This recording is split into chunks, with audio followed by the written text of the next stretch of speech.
All right, so hi everybody. For those of you that are still joining us, we're going to wait a few minutes for people to get on the Zoom meeting, and then we'll get started.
All right, I think we can get started since it's about 3:03.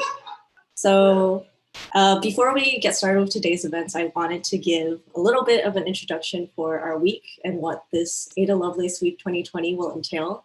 So today's our first day of events, but we actually have 4 days of events with a whole bunch of really great people joining us. And all of these events feature women and non-binary technologists across the fields of industry, art, and academia.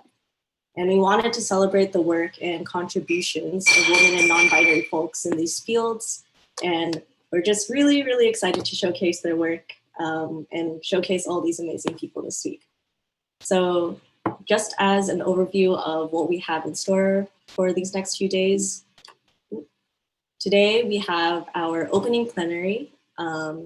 And so we're going to be hearing from Ari Melenciano, Constanza Piña Pardo, Jingyi Li, and Gabriella Johnson.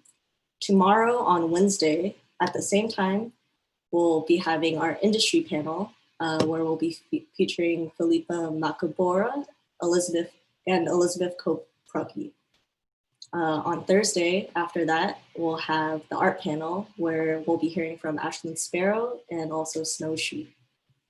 And last, on Friday, we'll have our academia panel where we'll hear from Eleni Luendo and Marshini Chetty. So all of these events will be happening on this Zoom, so you can join in every day at 3 p.m. And if you want to see more information, you can head to our website, which is shown here. But in addition to the Zoom, we'll also be live streaming to YouTube every day. And on YouTube, those recordings of every event will remain up, so you can feel free to watch the recordings after as well. So just before, and also wanted to give a big thank you to our organizing team. We spent the past few months putting together this event. So shout out to Yujia, Jazz, Dasha, Zoe, and Pedro for all the work that they've been doing. And also to our volunteers, which you'll see around Zoom and on Zoom chat and also on YouTube, Alex, Shenyan, Romaine, and Spitlana. And they'll be helping out all throughout the week. And last of all, just wanted to give a big thank you to our sponsors. So UChicago's Department of Computer Science, UChicago Physical Sciences Division, and also the Center for Data and Computing. So just to give an overview of what's going to happen today, we're going to hear from our 4 speakers. They'll give about 10 minutes talks each, and then we'll do a Q&A at the very end. So please save your questions for the very end. Feel free to put them in the chats and stuff. We'll collect all the questions and relay them to all our speakers at the very end. Okay, so now that all that information is out of the way, I wanted to introduce our first speaker. So first, we'll have Jingyi Li speak. Jingyi is a human-computer interaction PhD student and researcher working on creativity support tools for fabrication at Stanford. So without further ado, I will stop sharing and Jingyi can go ahead and present. Thanks so much, Jasmine, and thank you all for having me. I'm so excited to be here. Just give me a sec while I share my slides. Here we go, screen sharing, slides up, and then, whoops, sorry. I can't see the participants panel. Hang on, let me try to show that. Okay, everyone see the slides, tech all good? Yeah, okay, great. So hi everyone, as Jasmine mentioned, my name is Jingyi. I use they, them pronouns. I'm currently a fourth year PhD student in human-computer interaction at Stanford University, where I work with Manish Agrawala and Sean Fulmer. And I'm super, super honored to be kicking off such an awesome week with all these other amazing panelists. And before I tell you a bit about the work that I do and the questions that I think about on the daily, I wanted to take a little time to talk about my journey into doing a computer science PhD in the first place and how I got started. So I feel like I've always approached computer science through the angle of visual art. When I was 10 years old and before the internet was the really terrible place it is now, I discovered these sort of draw your own image boards called oikakis, which was sort of my first foray into using computers to make art. The thing on the left was the very first thing that I drew using like a laptop touchpad. And as I discovered these sort of softwares, the low barrier of entry and the unique digital affordances that they provided like instantly hooked me, right? I didn't have to buy expensive art supplies to be able to make art. I could get the colors exactly how I wanted them to be instead of like laboriously mixing paints. And I could undo my mistakes. So by the end of high school, I was pretty prolific in like churning out graphic designs and illustrations, which you see on the right-hand side. And I definitely wanted to apply to go to art school until, of course, my very Chinese parents basically said, no, you can like be a doctor or you can be an engineer.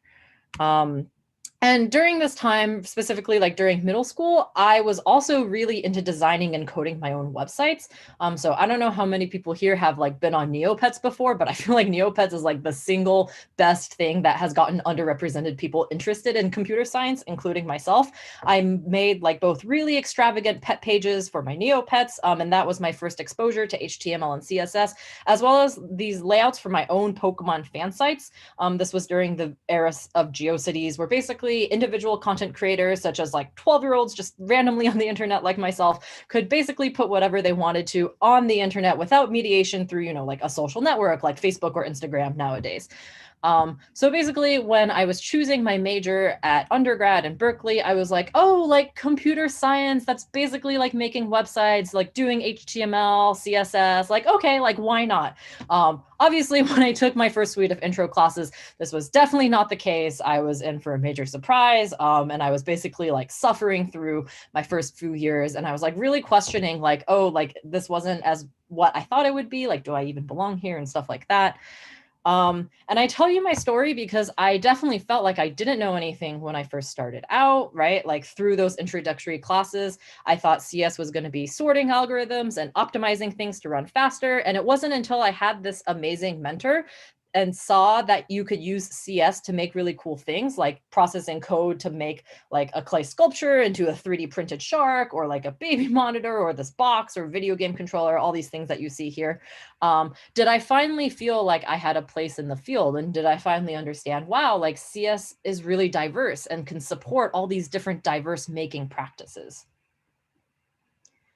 One other reason I mentioned my story is that as I've developed more skills in software development, I've become increasingly frustrated at the limitations the same digital art programs that I had so cherished as a child imposed.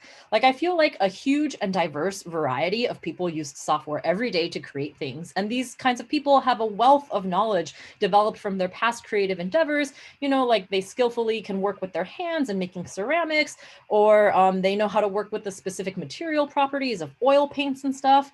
But oftentimes when they're working with these digital tools and they're working with digital software, they cannot fully leverage their existing skills because they have to fight with the abstractions, representations, and interactions that these software systems, often designed by other people who do not share this knowledge, impose on them.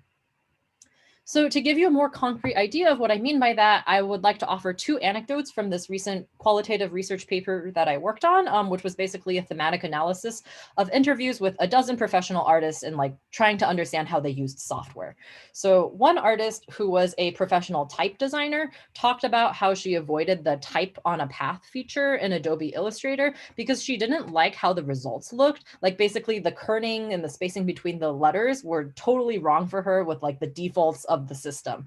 So if she ever wanted to place type along a path, she would literally just like slowly manually place each individual letter exactly to her liking. But she actually said that because she saw so many people trying to use the default type on a path feature, and that just totally ruined the aesthetic for her. And she tried to avoid that kind of arrangements of letters in the first place.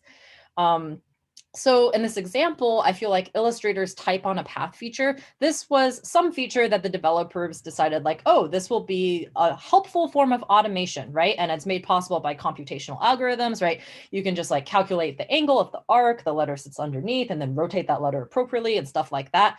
But in this instance, as opposed to saving this artist's time, she actually spent more time working against the default aesthetics imposed by this automation.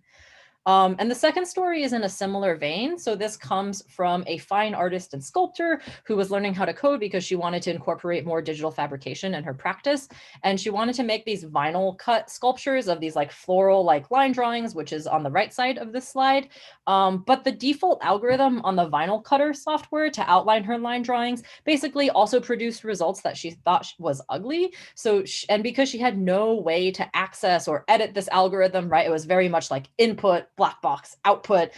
She just ended up completely rewriting her own algorithm. So again, this is an instance of the software that she's relying on being very immalleable. So just like the type designer, she ended up spending a lot of time pushing against a form of automation that was supposed to help. So in both these instances, the artist had some sort of goal informed by their prior expertise in art that the software developers in the room probably had not considered. I would even argue that commercial and financial interests drive a lot of the successful and widely used software currently used for making things. So one goal of my research is investigating like what actually happens when craftspeople are in charge and have a say in making the tools that they use to make things themselves. And I think one strategy that I employ is treating these sort of end users, treating these craftspeople as technical collaborators, valuing the knowledge that they bring to the design of such tools beyond just like initial need finding or final evaluation. Now I want to say like the idea of co-design and participatory design, basically involving users in the design process of the tool, is not particularly a new one, but I think a specific challenge to CS research that is often like differing incentives and power imbalances between, between CS and the collaborative domain that person is coming from, and also between the researcher and the co-designer. So I think one thing that I would really like to push on is for CS as a field to expand what they consider important contributions in order to legitimize the other kinds of contributions and incentives that are valued by these end users and help bring them more into computer science. So for the rest of this talk, I'll just talk about this in the form of a specific example project that I did early on in my PhD, where a blind web designer and I worked together to create a tool for accessible layout design. So here, the end users in the scenario are people who are blind or have visual impairments who want to engage in layout design. And these people mainly rely on software made by sighted developers, but they often also have a need to engage in forms of layout design as well. So from our early interviews, we found that instances of layout design included, like formatting text documents and slideshows for work, or maintaining web blogs as like a personal hobby. But the ways that they currently access this digital content, which is basically through a screen reader, which only describes the content of the page, it like speaks the words out to you. It doesn't describe the layout design at all. So that prevented them from both accessing and modifying these kinds of layouts, which they had a desire to do. So this research would not have been possible without the work and collaboration of Sun Kim, an assistive technology specialist at the Vista Center for the Blind and Visually Impaired in Palo Alto, who is also a hobbyist web designer. And he was expressing the same frustrations with the current inaccessibility of tools as we found in our interviews. So together, and especially with his expert knowledge of tactile graphics design principles, we basically built a system that made web page layouts accessible through first taking the web page and then parsing its layout into each element's bounding boxes, which then printed it on a raised tactile sheet. So now blind designers can access this information through touch instead of it being discluded from the text-only content and audio-only content of a screen reader.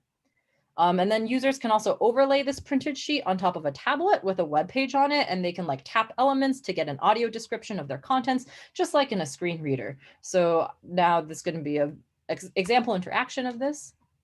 Selected element. Heading level 1. Content. Hi, I'm your name. Action. Edit this.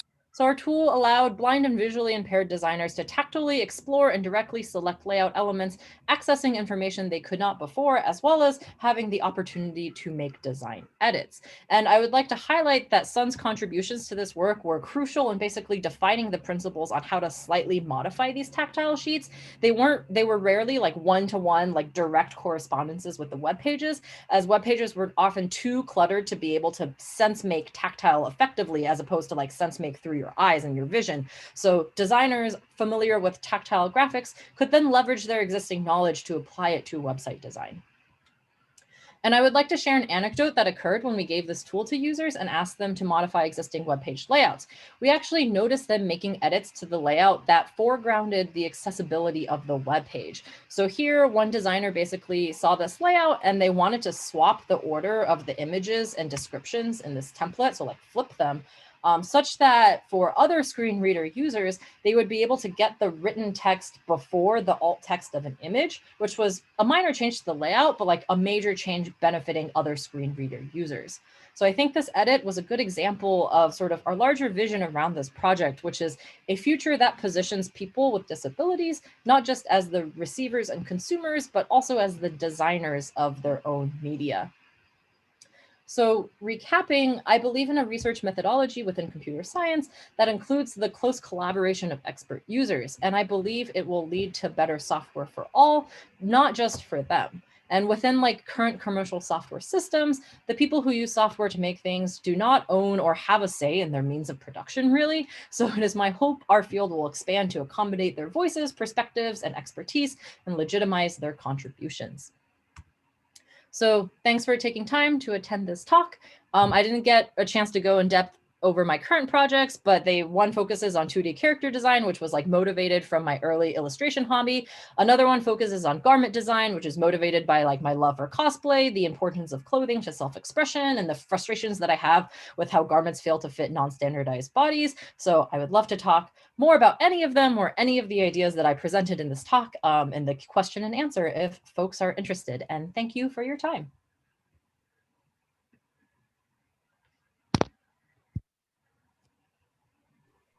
Awesome. Thanks so much, Jingyi, for that amazing talk. As a reminder, we're going to save questions and everything for the end. So we will just move on to our next talk. So our next talk will be Gabriella Johnson. Gabriella is a PhD student in the Superhuman Computing Lab at the University of Colorado Boulder. Gabriella does research in human-computer interaction with a focus on accessibility and assistive technologies. And without further ado, we'll allow Gabriella to take it away. Yeah, so I'm gonna go ahead and share my screen. If y'all could tell me if you see the slides, perfect.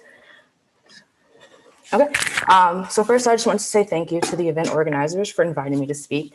This is my first time doing something like this, so please bear with me. But I'm beyond grateful to get the opportunity to speak with y'all today. I hope everyone is doing well and staying safe during these uncertain times. My name is Gabriella Johnson, and I'm a third-year computer science PhD student at the University of Colorado Boulder in the Superhuman Computing Lab under the advisement of Sean Kane. In the Superhuman Computing Lab, we do work in human-computer interaction, accessibility, and assistive technologies, which I would talk about in more depth a little bit later. First, I wanted to talk about how I got to where I am today, so my journey to becoming a PhD student.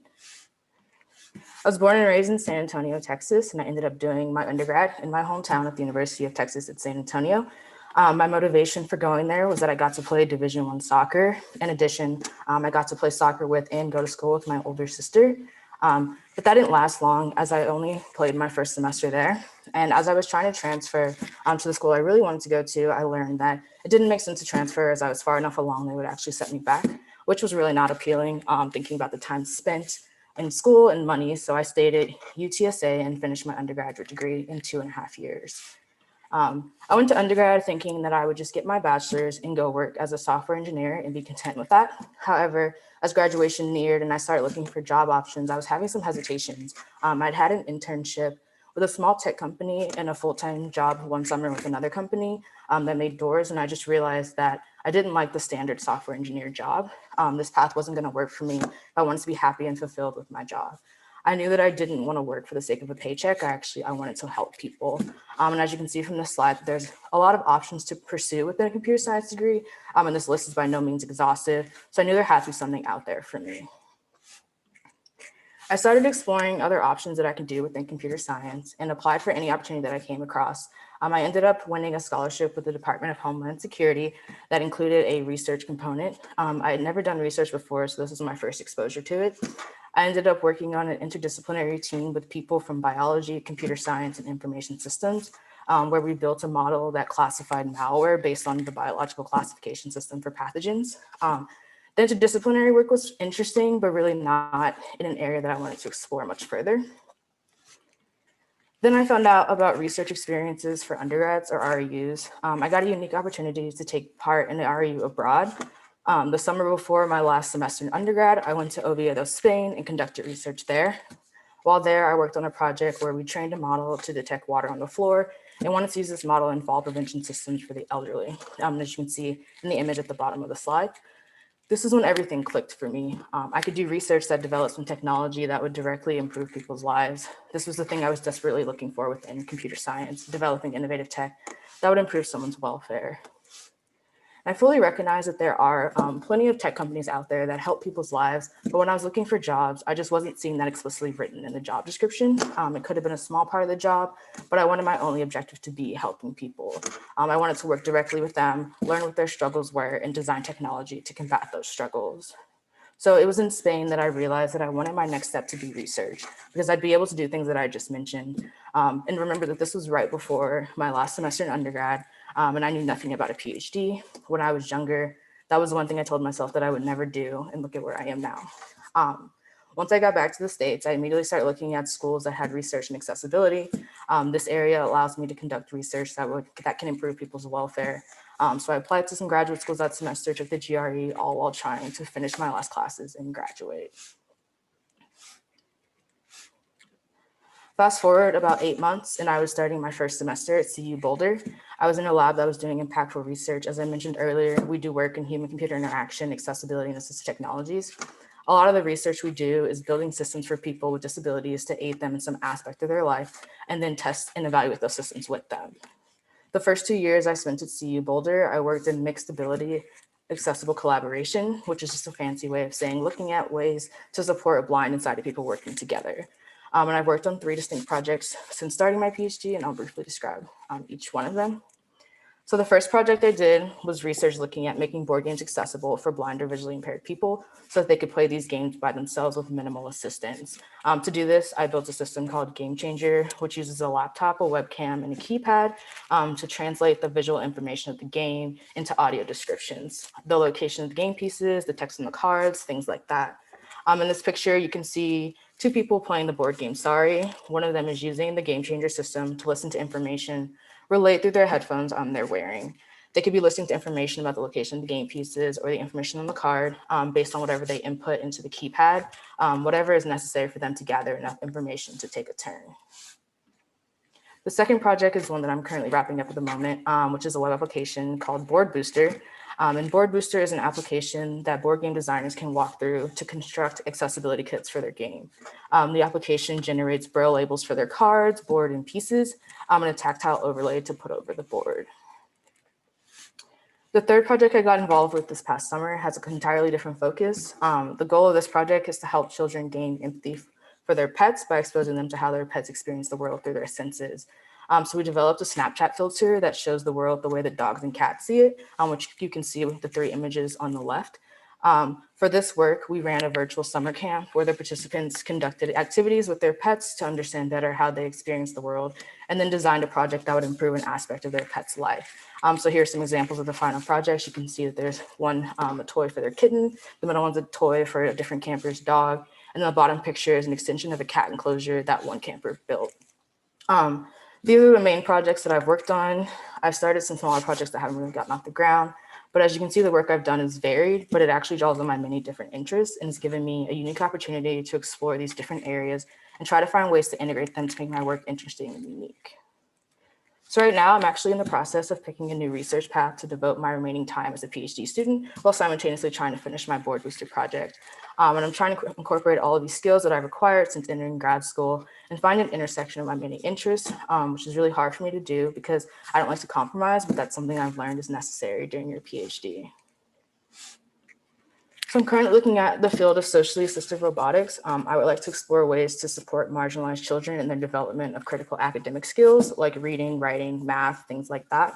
And I want to support them with a companion stuffed animal robot. So this robot would walk them through the different exercises and help them develop these crucial skills for academic success. I also want to focus on the younger children around the age of 3 before they even get to school, because the learning that takes place at home is vital for academic success, and some children unfortunately do not learn these skills before they enter school at kindergarten. Then they're behind their peers and end up playing catch up for the rest of their educational careers. Therefore, I would like to build a system that supports young children's at-home learning. Because I want to explore ways to narrow this gap, I've started some preliminary research, which actually developed from a course project, where we study the interactions that take place during story time with children when you replace the parent with the companion stuffed animal robot. We're currently using a Wizard of Oz prototype for this, as the system has not been developed. And we want to determine if these interactions are positive. In my free time, I like to volunteer. So last year, before COVID struck, I was volunteering 2 hours a week at a local elementary school. And I loved getting to interact with the kids and helping them learn. And this actually inspired my potential future research path that I was just talking about, because at the elementary school, I worked with ESL students in 2nd and 3rd grade who struggle to read English, and also with students in 4th grade who struggle with multiplication. So there's definitely a need for some kind of support in this area for the kids who are truly struggling. So that's my PhD so far in a nutshell. If there's anything I would like y'all to take away from this talk today, it's that everyone's journey is a little bit different, and that's okay. That's actually what makes it special. There's something out there for each of y'all to conquer. If you would have told high school me that I would be in a PhD program building technology for marginalized populations, I would have said nope, and then promptly told you what my actual plans were at that moment. But if I learned anything, it's to never say never and be open to new opportunities, because you don't know what will come from them. I've had opportunities to visit places that I can only dream about. I actually got to meet my academic idol at one of those conferences. I'm only a little bit more than halfway through my PhD, so who knows what the rest of it has in store for me. As my mom always says, the future is not set in stone. Thanks again for inviting me to speak with y'all. I would love to connect with you. Here's my contact info for anyone looking to reach out. And I'd be happy to take questions about my work, my journey, or anything else. Thank you.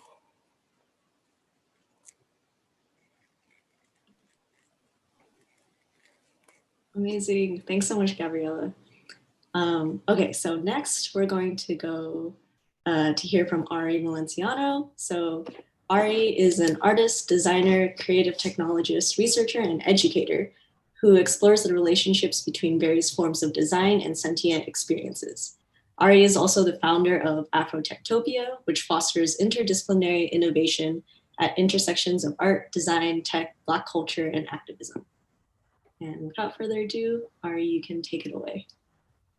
Thank you, Jasmine, for the intro. Thank you for you and all your classmates and colleagues in organizing this. And it's so great to hear you all's work, Jingyi and Gabrielle. So I'm going to present my slides. Okay, so hi, my name is Adi, and I have this diagram here just to give a little bit more context as far as the things that I do.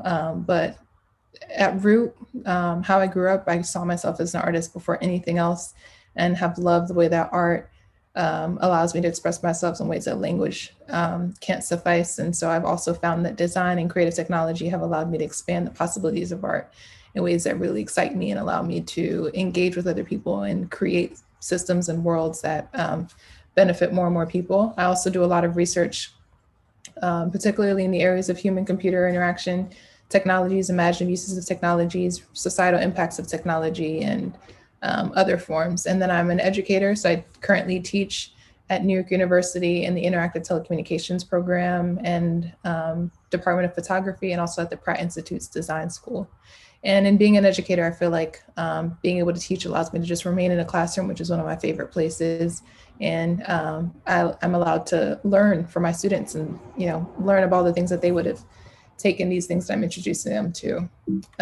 So I'll talk a little bit about my electromedia practice, research, and then building Afrotectopia. And in starting off with my electromedia practice as someone that has just found so much possibility at the intersections of art and technology.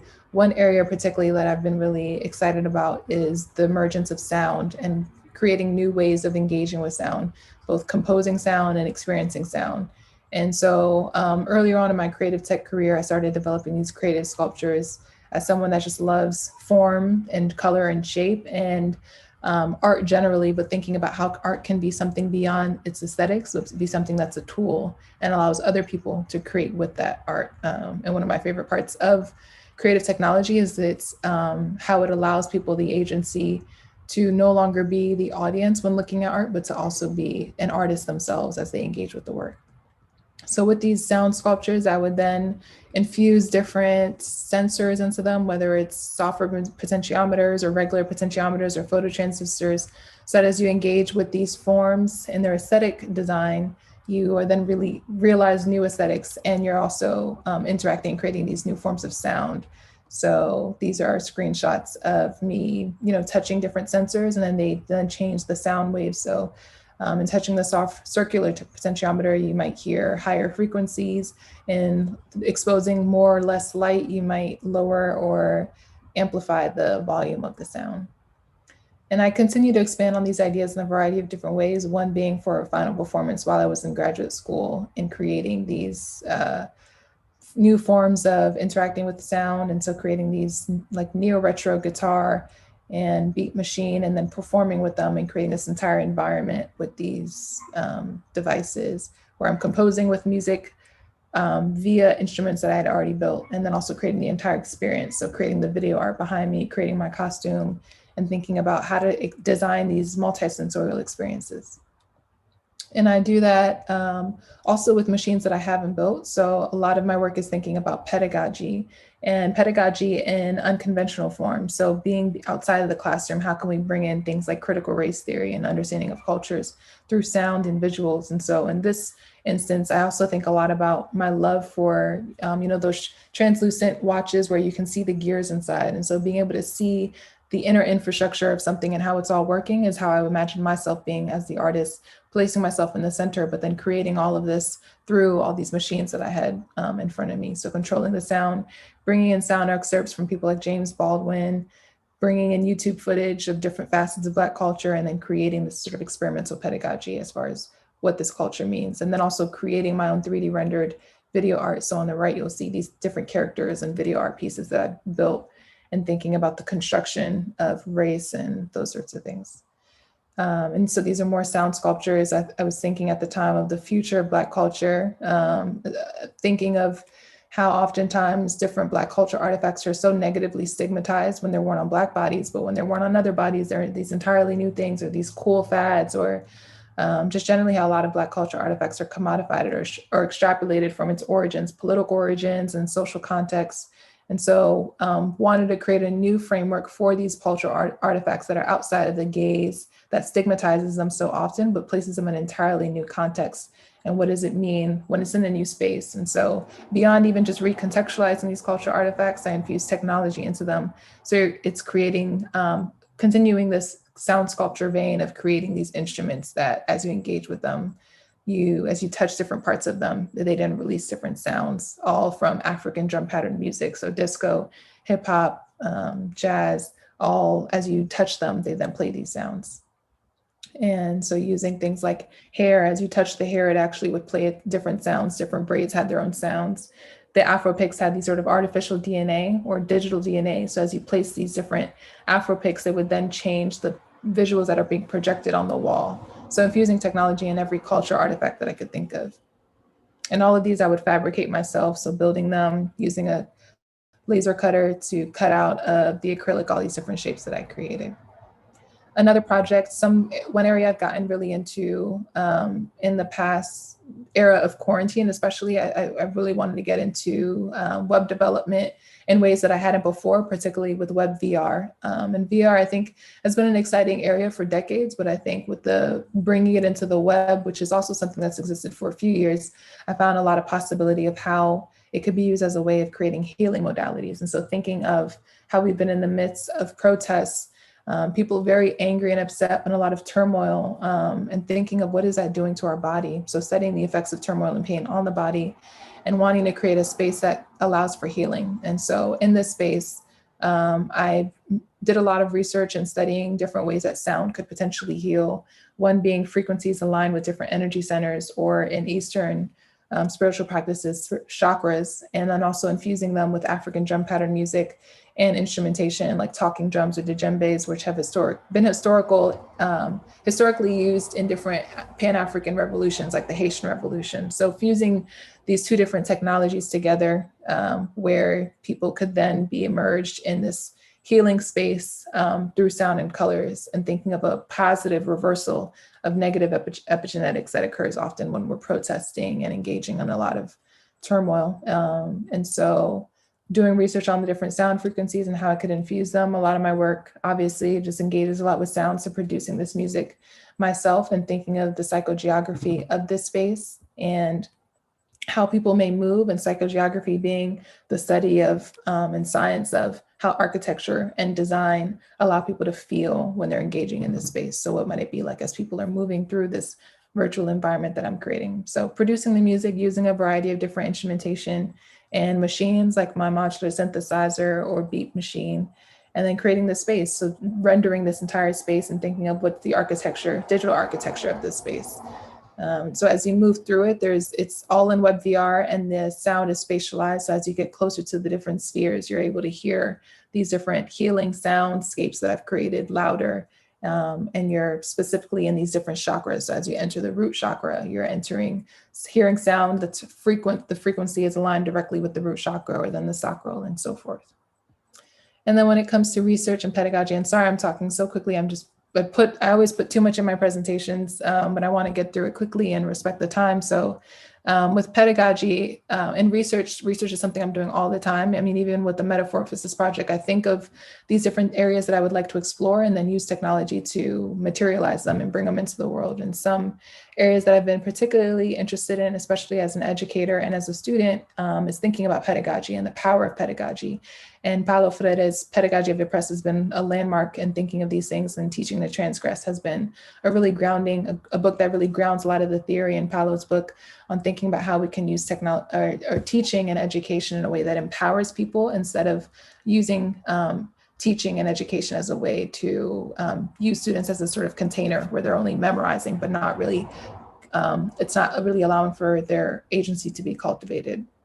A lot of my work also thinks about ecologies and environmental design. And so indigenism and trees, this radical indigenism book has been prolific for me this entire summer, of understanding how different communities have operated in sustainable forms, and then also understanding trees and thinking of how they have operated with their own sort of internet, mycelium being rooted inside of their roots, and it creates this entirely interconnected infrastructure between trees and the socialism kind of aspect of trees. And all of these areas might seem pretty distinct from each other, but really one thing I love and enjoy is studying areas that are very different from another and finding the potential synthesis between them. And a lot of this was work in people who I admire, their work that I admire, like Stuart Brandt and their Holder's Catalog and Victor Papanek on design. And so I often study a lot of different areas, even in African fractals, which is a root of a lot of the computing that we do today. And that's often very overlooked, of the mathematics in indigenous African cultures. And so bringing all of these different together and then doing a lot of synthesis on them, and have recently published a paper or writing on my omni-specialized design practice and how all of these areas kind of bridge within each other, and going into how design we think is like this lone wolf and this visionary, but it's really a bridge between a bunch of different people, and understanding the mythology of technology, which often we think of as this tool to hyper extrapolate, hyper produce, and create, and without much consideration for the world and how it operates. And it's severed from the indigenous innovation, ancestral intelligence, and local wisdom, which is the actual technology. It's not all of this, Moore's law and those sorts of things. It's not merely about that, but it's rooted in so much more.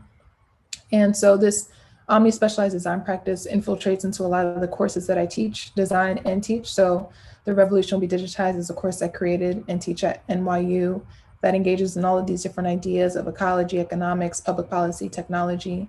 Another one that I created called Designing Culture, based off of the archival work of Vitre's Design Museum on electromedia and sound and design. And now I'll go into building Afrotectopia. And Afrotectopia was a space that I created while a graduate student at NYU, studying technology, human-computer interactive technologies, and being very excited about all the possibilities within tech, but also very frustrated that there was such a lack of racial diversity within the program and within tech in general. So created a space where we could think about tech and the intersections of tech, while also considering race in tandem, and not have race and societal impacts of technology be this sort of add-on and afterthought. And so the festival sold out quickly in its first one and its second one as well. The people were really excited to just have this void be filled of a space where innovators are coming together and thinking about technology. And it's manifested after the festival as a school, which has been an alternative adult school. So we're continuing these ideas and spaces to create at the intersections of art, design, technology, Black culture, and activism. It's engaged in a fellowship, and we had an international fellowship that just launched this past summer, where we're thinking critically about individualism versus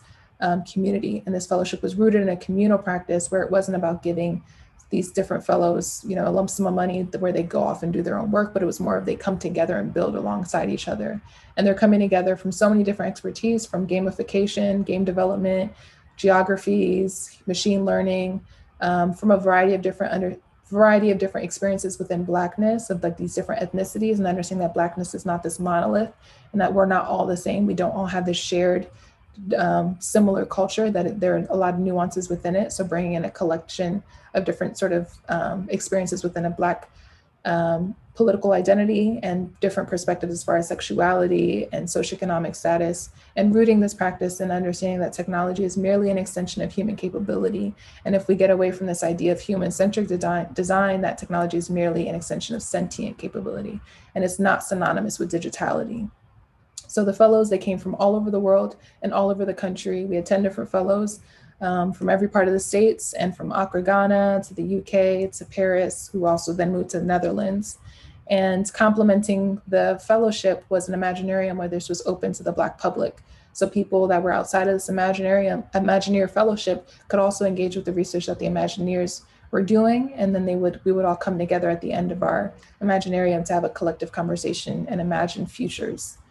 So the idea was to build a vibrant, international, and multidimensional Black micro-community of innovators to contribute to and create healthy visions of Black futures from a prismatic collection of perspectives. So again, Blackness is not a monolith. To develop open source interdisciplinary pedagogy. So every research that we did, all the work that we did, all the projects, they were all shared online so everyone else could build on top of it. And then also releasing the work. So each fellow created their own essay, and they released it, engaging with the many ideas that we embarked on in the fellowship, and also giving their own personal journey and experience and engaging with this fellowship. And they are truly such a great resource to go through and learn about, Afrocentric design practices and pedagogy and technoculture. And overall, much of Afrotectopia, the idea is generally just to plant seeds for radical Black imagination, to create spaces for speculation and curiosity and discovery, and see what happens after. So thank you all, and you can follow the work here, and I'm excited to go into the conversation afterwards.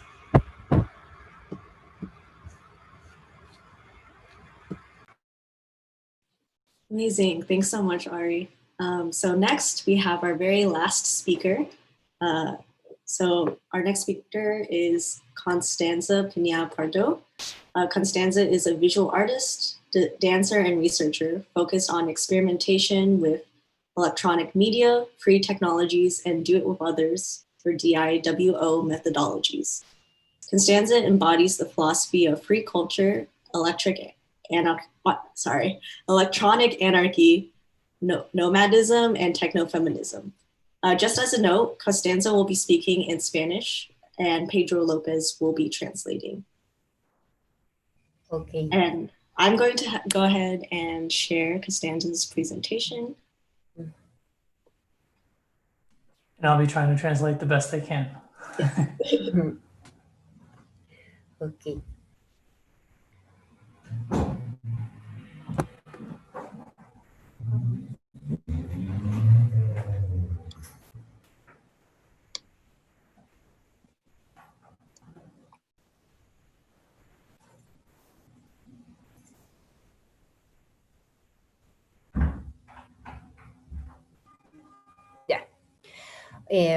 Hola, muy buenas tardes, muchas gracias por estar presente. Mi nombre es Constanza, Corazón de Robota es mi nombre artístico, y hoy día voy a presentar un poco de mi trabajo. I thank you everyone for the invitation, and we give back to Constanza with a big hug. And her name is Constanza, and she's also called Corazón de Robota, which kind of means heart of a robot, or depending on how you want to read it, or robotic heart if you want to read it like that. And she's going to show some of her work and research. Yo comencé mi trabajo en Chile más o menos en el año 2009. En ese momento vivía con una amiga y ambas estábamos interesadas por trabajar con tecnología. Constanza started her work on technology in 2009 in Chile, and she lives with a friend, and both of them got very curious about starting to interact with technology and learn more about technology. Entonces nosotras comenzamos a investigar sobre circuitos electrónicos, porque también en ese momento mi computador se dañó, entonces mi intención fue investigar cómo podía trabajar con tecnología sin el computador. And at this time, the two of them, so Constanza and her friend, started investigating electronic circuits and diving into the hardware. And funny fact is that her computer at this time was damaged as well. And so she wanted to understand better how to work in technology without a computer. En ese momento, en el barrio en el que vivíamos, había un mercado de segunda mano, entonces podíamos conseguir muchos juguetes y electrónicos usados para intervenir. At the place where she lives in the neighborhood, you had a second-hand market where you could buy all sorts of like toys that were electronic for circuit bending, changing the hardware, for hacking and all this stuff. Entonces, nosotras comenzamos a trabajar con muchos materiales de reciclaje y hicimos un laboratorio en nuestra casa para poder generar intercambios de conocimientos con las personas del barrio. So they basically created a sort of a lab in the home to generate from these recycled materials that they were using, actually a lab that people could interact with, and just with the neighbors, they could start sharing skills and materials. Entonces, en ese momento comencé a desarrollar una serie de sintetizadores hechos a mano, de circuitos que encontraba por internet, y también comencé a enseñar. So at this point, they started to develop a series of synthesizers that were all handmade. So a lot of them were, you can see on the images right now, and some were even based on internet, open source circuits and so forth. And she also started to teach. Luego yo comencé un viaje por Latinoamérica porque estaba muy interesada en conocer otros grupos que trabajaran en torno al desarrollo de electrónica do it yourself en Latinoamérica. Y hice un viaje que duró 2 años desde Argentina hasta México. So she started traveling over Latin America for 2 years, from Argentina to Mexico, to meet other people like-minded that were also developing open source synthesizers and hacking and circuit bending. Principalmente mi interés también fue contactar a mujeres que estuvieran trabajando con tecnología. With a particular emphasis on finding and getting to know women that were working with technology. Entonces comencé a pensar en la idea del ruido, del noise, como fenómeno social. And therefore, the idea that emerged in our head was to start of noise from the synthesizers and music, but also conceptually as kind of a social feature. Y también comencé a tomar en cuenta los conocimientos locales de las personas. Entonces me interesó mucho los rituales de paganismo y la espiritualidad y la cosmovisión latinoamericana. And not only the technical side, but also the knowledge of the local people, the rituals, the sort of things surrounding paganism, spirituality, and etc. Entonces comencé a observar mucho los trajes que se utilizan en las fiestas y comencé a diseñar algunos objetos electrónicos que se basaban en esa estética. So she started to look at the vestments, the garments that people used in these sort of rituals in these cultures, and started to design small electronic objects that were based on the aesthetics of those garments. Porque me di cuenta que para entender ciertos objetos técnicos que existen en Latinoamérica, que son parte de nuestra ancestralidad, hay que poseer cierta cosmovisión para poder apreciarlos. Because essentially to understand certain technical objects, you have to have the condition to appreciate it and the knowledge to appreciate it, the understanding. También estaba muy interesada en trabajar con ciertas piedras y minerales,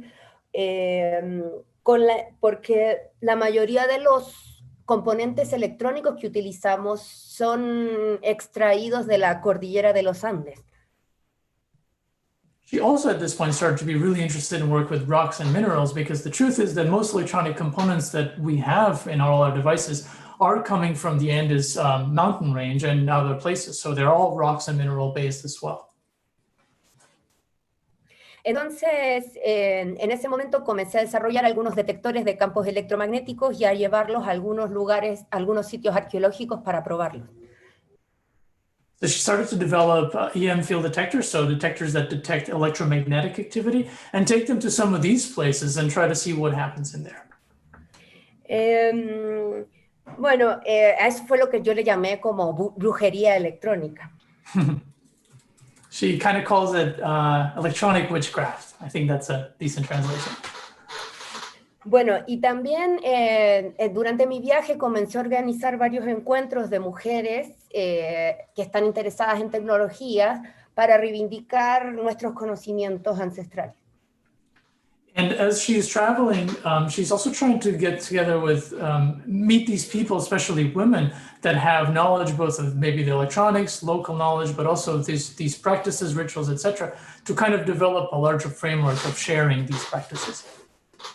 Entonces me comencé a interesar mucho en la relación de la sexualidad, el género y la tecnología. So from that emerges an interest to understand how the sexuality, gender, and technology all connect.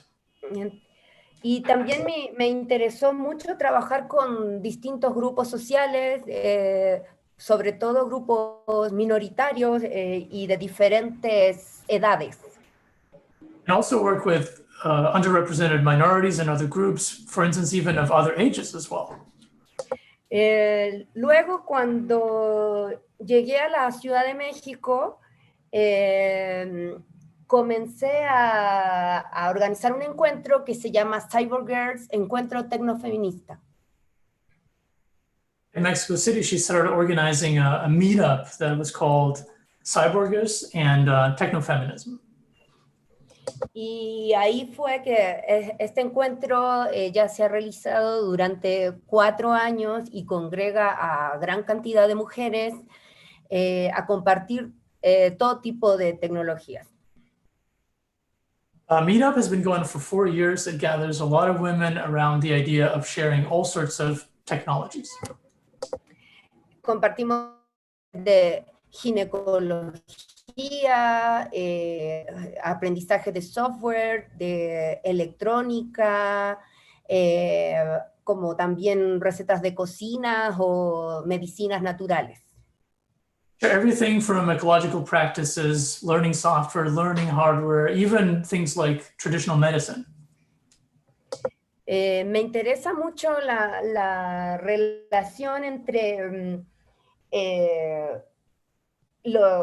trabajar con grupos minoritarios y compartir conocimientos en torno a la tecnología y plantear talleres que en el fondo sean una excusa para poder reunirnos y conocernos de una persona. She's really interested in the relationship between you working with these minority groups and sharing knowledge around technology, but also creating these, I guess I would translate it as workshops that are also fundamentally just an excuse to get to know the real people behind it. También desarrollé una investigación acerca de los computadores prehispánicos. Started an investigation about the pre-Hispanic computers.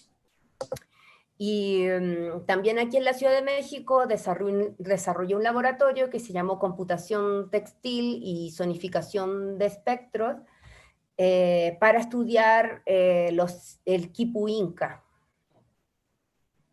Also in Mexico City, she started a research and a workshop called Textile Computation and Sonification of Spectrums to research the Inca quipus. And she'll explain to us what the quipus are. Uh-huh. Entonces, durante ese laboratorio desarrollamos un quipu. Los quipus eran computadores prehispánicos que eran cuerdas que contenían nudos, las cuales codificaban información.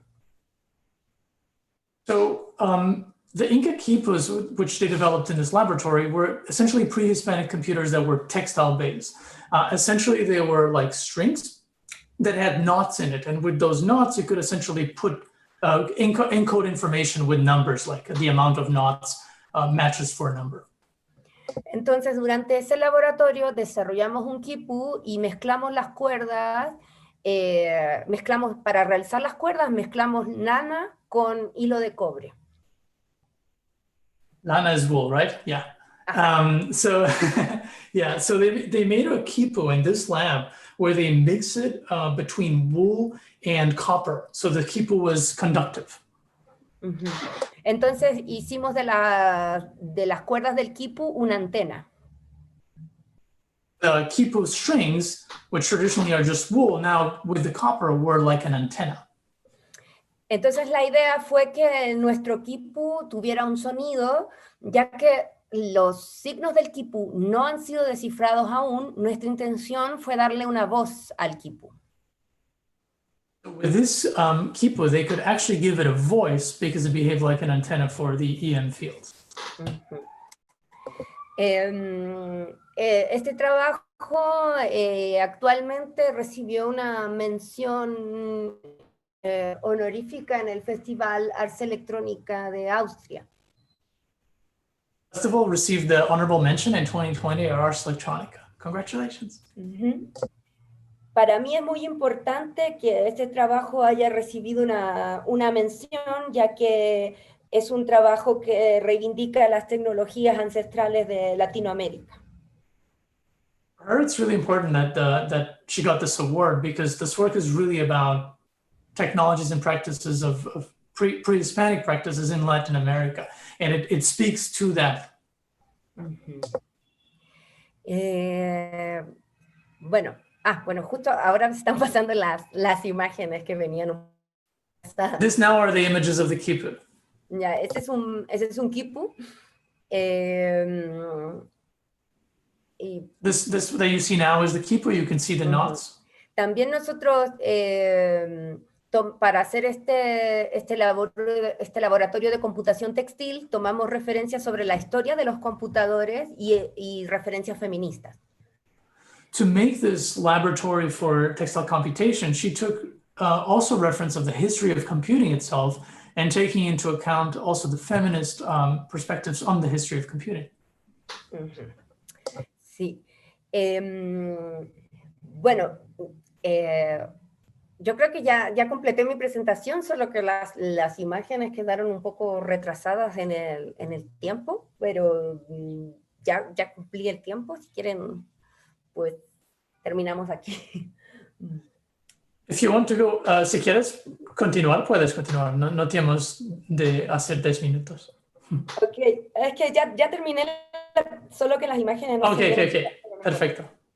So the images were a little, Constanza's just telling us images were a little behind, so we can still go through them, but she's now wrapping up her presentation. Muchas gracias. Thank you very much.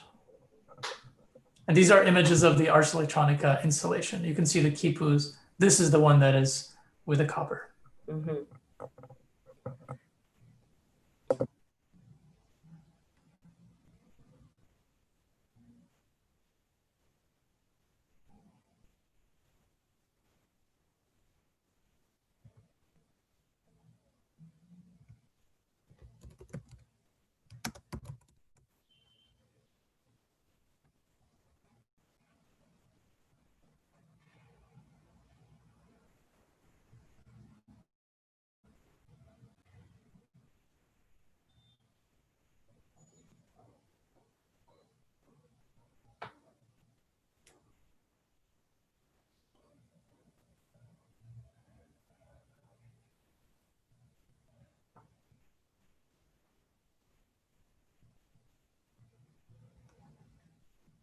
Cool. Sorry about that, the mismatch of the images.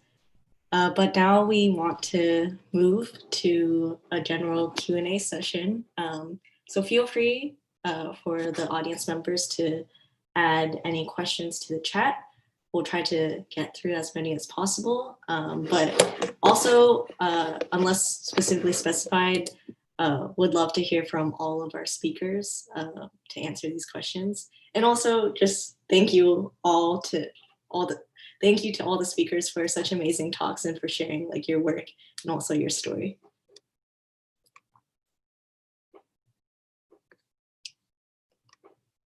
Yes, so also you should be able to now unmute yourself if you do want to ask a question. All right, so to start off, I think there are some questions actually from YouTube that I'll just begin with. So one of these, or two of these questions are directed to Gabriella specifically. And somebody named Electrostarter on YouTube says, that's an amazing story and inspiration for people considering merging electronics with HCI. How does one get hands-on experience? And do you recommend REU programs or others? Yeah, so I think REUs are a good way to get your foot in the door with a little bit of experience before you get to grad school. There's also ways to get involved in research like while you're an undergrad. I got into the field so late, that was like my only experience. But I know plenty of people who connect with professors on their campus while they're still in undergrad and start doing research as early as that. REU was just one of my only opportunities because I started so late. And I guess I'll open it up to our other speakers too. What advice would you give to other people who are very new, want to gain experience in your field? I can talk a little bit in that I would really encourage people to just reach out. Like, I feel like getting experience, cold emailing professors, stuff like that is like really intimidating. But honestly, at least in my very fortunate experience, people have been super nice, super welcoming. And right, if they say no, it's like the same thing as you not having reached out in the first place. So I think just in general, like talk to everyone that you know about the things that you're passionate about, because chances are they have a lot of connections and a lot of opportunities that you are not aware of. Yeah, I would similar advice of just reaching out and asking people. for some people, I know I grew up pretty introverted, so that might be a little scary for some people. I think other ways that you could do that, I mean, just getting technology can feel very daunting because there's so many things that you can do. There's no one that's really an expert. There's always some new library, some new technology. So I think making sure that you don't allow it to be too daunting where it's stifling and debilitating for you, and realize, I think for one of my best ways of learning a lot of different technologies has been in a project-oriented way where I have this end goal. I know I want to create this thing that I've never done before. I have no idea how to do it, but I think the more you push yourself and learn how to do technology, the biggest thing is just understanding what questions you need to ask. So if you're building something with a microcontroller, knowing, what's the best microcontroller, or if you want to create something that's interactive, knowing what technologies might best serve that purpose. I think once you know at least the foundations and what to ask, then it kind of snowballs from there.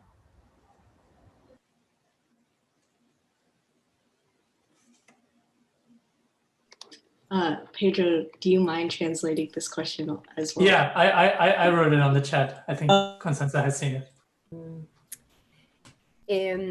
Bueno, mi consejo para empezar a meterse en el campo es que es muy importante la autoformación. Yo pienso que hoy día en Internet se comparten muchas cosas y podemos experimentar por nosotros mismos.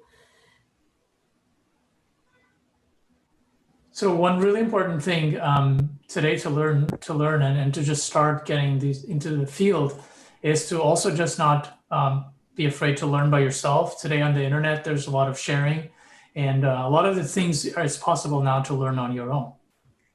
Y por eso también es muy importante que cuando hacemos algún experimento en electrónica o en programación, documentar y volver a publicar también para retribuir experiencias y poder compartir y conocimientos crezcan. And therefore, when you make an experiment, even your first experiments, is really important today to document them and then to put them back in the environment. So you're resharing them again, and we might get feedback from that.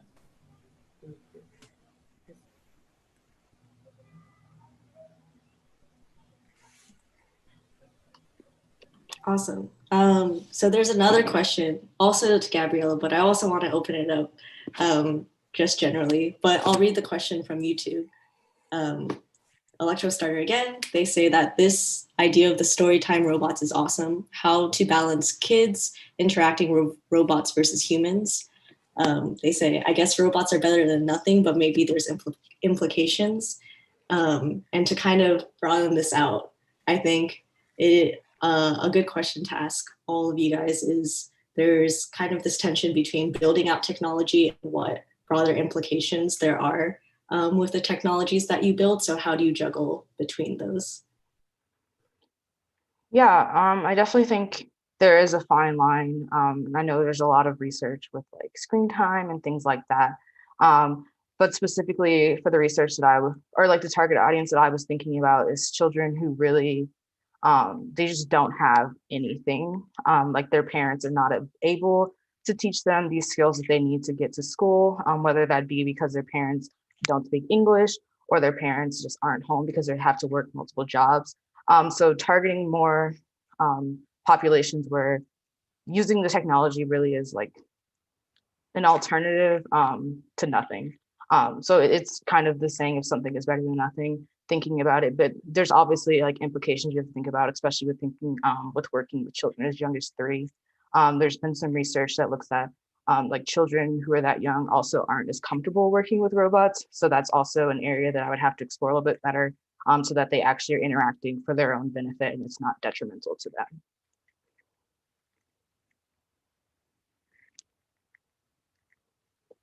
I would say it's important to be mindful. If I'm understanding the question correctly, research is really important when you're engaging with technology and the different communities that it could potentially harmfully impact. So I think it's always important not to, technology is a really powerful tool, but it can also be very dangerous. So not engaging with technology just for technology's sake, but thinking about the potential, all the potential repercussions you can possibly think of who's not being considered, who might it harm, how might you be invasive and, diving into people's personal, private information, those sorts of things.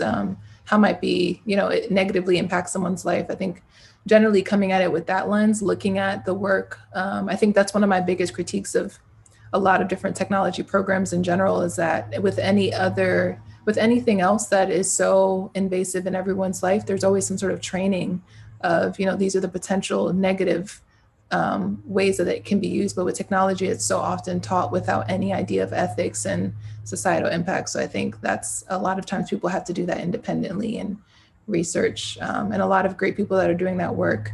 I mean, one of my favorite books are Carceral Capitalism by Jackie Wang, or Weapons of Math Destruction by Cathy O'Neill. So, and Ruha Benjamin, and all of the sociological lens of technology. So I think it's really important to do the work of researching.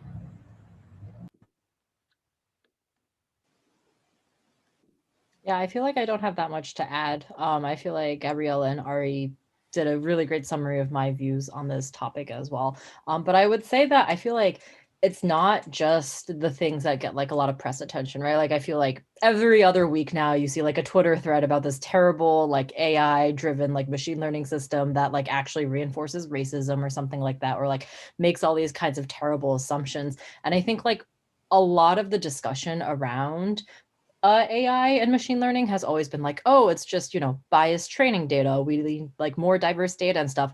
But I personally feel like it's not just the data that drives these results, but it's also the engineers of the systems themselves. Implicit assumptions in the types of technology that they're building, as well as like the data that they're working with. So yeah, I just personally feel like having a larger humanitarian and like maybe grounded in STS understanding of the types of technologies that people build, like will benefit everyone, especially the people who have the power to build them.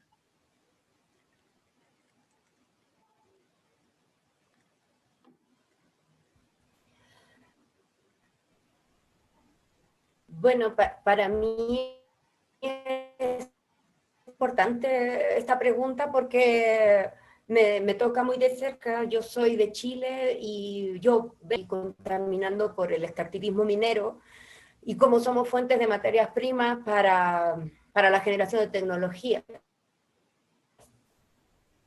Constanza is saying that this question is actually really important for her because she's from Chile, and the country is a source of mining for all these technologies that we're using. Uh-huh. Entonces, yo por decisión ética es que trabajo mucho con reciclaje electrónico. And therefore, for like her ethical decision is to work with recycled materials instead. Uh-huh. Por ejemplo, por ahí en la presentación pasaron unas imágenes de un workshop que yo di en la ciudad de Guatemala. In our presentation, we saw some images of a workshop she did in Guatemala. Guatemala es un país que compra la basura que viene de Estados Unidos, especialmente la basura electrónica. Entonces hay unos grandes hangares donde tienen ropa, electrodomésticos, juguetes, mucha basura que viene de Estados Unidos, la gente la vuelve a comprar. And in fact, over there in Guatemala, they literally buy the trash from the US. There's like hangars of all these materials like toys, computers half broken, and everything that is trash in the US, and they buy it, and there's these gigantic hangars with all this equipment. Entonces, nosotros organizamos un día donde fuimos a comprar mucha basura electrónica y luego a hacer un laboratorio creativo utilizando esa basura. So they organized themselves and went to this electronic trash, and they just bought a bunch of it. And then with a creative workshop, they started to remix and recycle some of these devices. Mm-hmm. Creo que es muy importante para cualquier artista que trabaja con tecnología ser crítico y pensar materiales que producen la tecnología que estamos usando e intentar tener una visión crítica sobre eso. So this says it's really important for any artist working in technology to be critical and think of who is producing that technology, and to have a critical view on the, not only on the art that you're producing, but also on the materials that you're using to produce that art. I hope that was a good translation.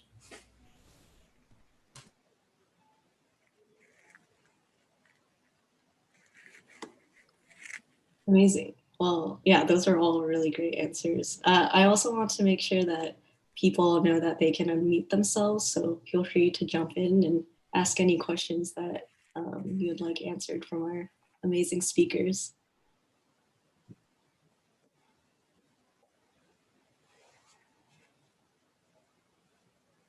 Don't be shy.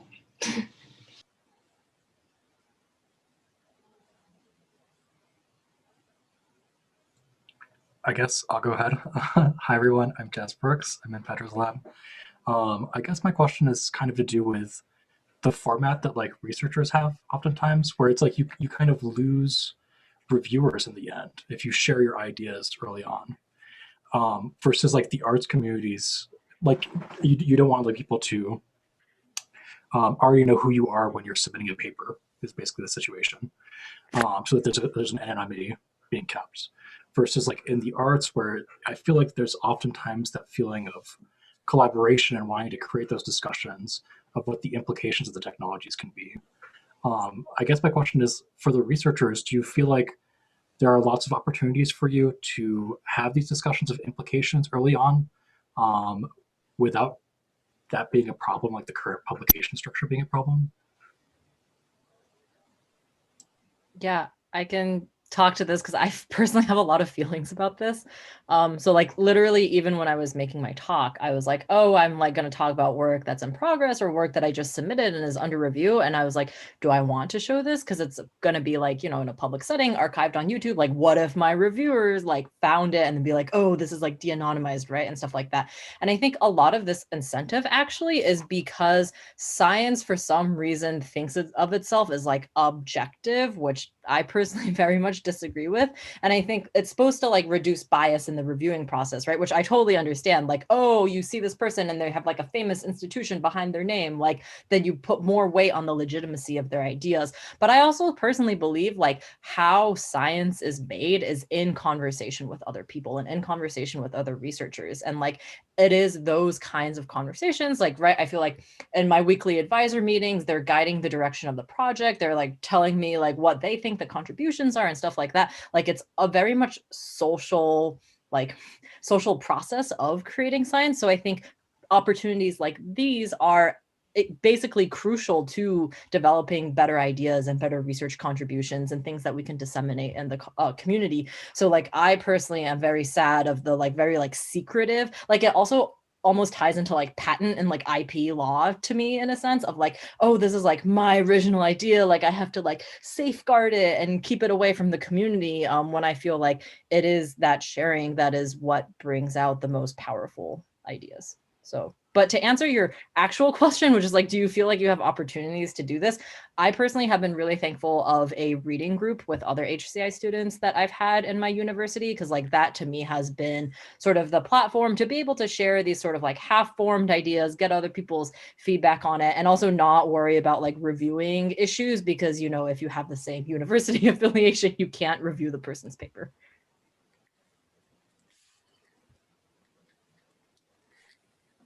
Yeah, I definitely agree with them.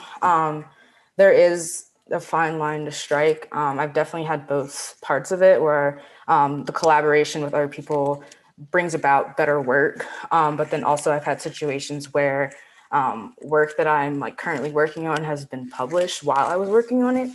So there is kind of, like I said, the balance that you have to play, but I lean more towards like the collaborative side. Because there is the feedback is so valuable, and to have a conversation with a more senior person, it can only help your work.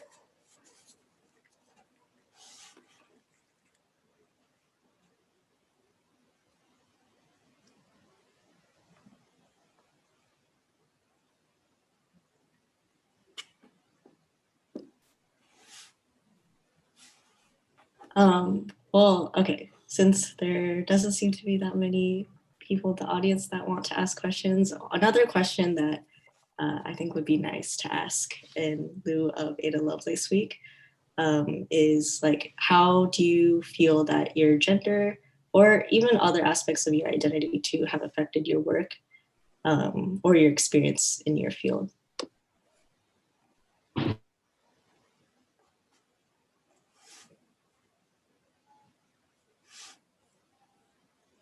I think in too many ways. I mean, I think we're all people of color, and I have the Black woman experience as Gabriella has as well. And I think for one, you're often, it's there are a lot of assumptions that come in before you even can show your work. So a lot of barriers before you can even get into the door. And I think Afrotectopia is definitely a result of that, of you know, making sure that people see themselves in technology. I think oftentimes, just as Jingyi was saying, of people think science is objective, people think technology is rooted in, people think technology is neutral, and people think Eurocentrism is neutral, and they, you know, conflate the two. And I think for someone that constantly grows up and never sees themselves in these certain areas, you just never even imagine yourself, you never even, you know, think that you would do that sort of thing. So it's really important for people to be able to see themselves in the work and realize that you can bring your culture, you can bring your gender, you can bring all the different things that you're interested in, even if you know, so many systems are designed for you not to do that. There's always space for you to bring yourself in.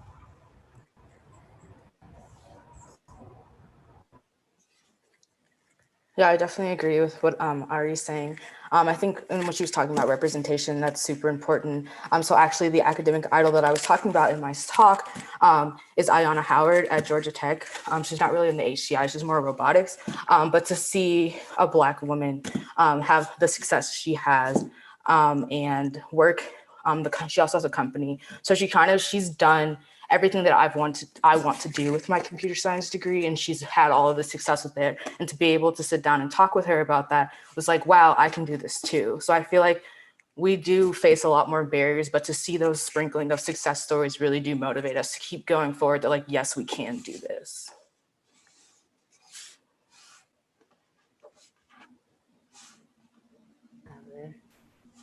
Pues, yo pienso que las mujeres muchas veces son miradas en menos pensando que los hombres son más inteligentes o más aptos como para trabajar en ingeniería o tecnología. Pero este es un problema que con el capitalismo, la división. Constanza, ¿puedes repetir la segunda parte? Que pienso que ese es un problema que vino de la mano con el capitalismo, porque se realizó la división de género del trabajo. So Constanza started by saying that, of course, sometimes women are seen as less because of the stereotype that men are better at engineering, right? But she says that this problem is at the root of capitalism that started to divide the genders into different tasks and who should do this and who should. Claro, como la mujer es considerada el segundo género o detrás o más abajo, todas las labores que realizan las mujeres son consideradas en un sector. No he entendido la última palabra, pero voy a comenzar a traducir. Of course, the typical representation is the woman is considered sort of the second gender and sometimes said to be behind or to be below. And so all the work that they do, and I'm missing one word here. ¿Cuál es la última palabra, Constanza? ¿Qué has dicho? Ya no me acuerdo, no me acuerdo. Que pienso que es el problema de la jerarquización de los oficios y de los trabajos de valor de las mujeres. Trying to figure out how to translate it. You want to continue a bit more and I'll try to translate more. ¿Quieres continuar y voy a traducir más? Ok. Entonces, a mí me parece muy importante que consideremos que las labores que hacen las mujeres, desde cocinar, el bordado, el cuidado de la casa, en todo esto hay tecnologías, lo que pasa es que no son consideradas tecnologías. Okay, this is a great sentence. What now I finally understood what Constanza was saying. Sorry, Constanza. What she's saying is that it's incredibly important to consider all the work of women, whatever that work might be it, actually working with technologies that we consider technologies, or cooking, or stitching, sewing, whatever. This is all technological work. All these works involve technology. It's just that the typical way that people approach and consider things to be technology does not encompass those things, but they're all technological. Yes. Yeah, I think to jump off that point, I completely agree. And also with all the amazing things that other people have said, like my current garment design project, like also a part of that was thinking of like I feel like there's a lot of labor being performed by like women and other minorities that aren't considered like CS, and like to help legitimize that into the field and be like, wait, like, look, this is actually really important. And this has been going on for a long time. And like, just because like someone else with a different identity does something like novel to it, or like makes something like shiny that supports it, like doesn't like discount the like long history of labor that has been going on in the spirit of Ada Lovelace. I feel like Daniela Rosner is an HCI researcher who's really good at doing this. And I'm thinking about her like Making Core Memory project, where she like studied the history of the people who were called like little old ladies, who would like literally weave in memory packets that went into spaceships and stuff. So I think one other thing that I wanted to add to this discussion is that like I personally have like, yes, completely agree and feel the barriers that other people feel, even within my like relative privilege of like not being a racial minority within CS. But I also feel like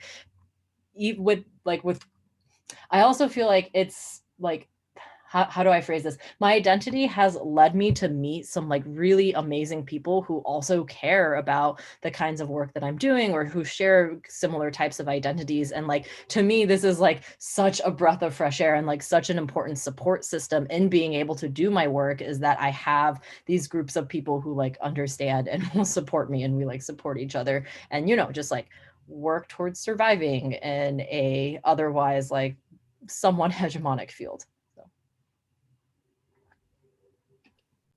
I don't want to stop anybody else from asking questions, so please interrupt me if you have a question. But to follow up with that point, I'm very curious about how all our speakers, what the importance of community has been in their field and also in their careers.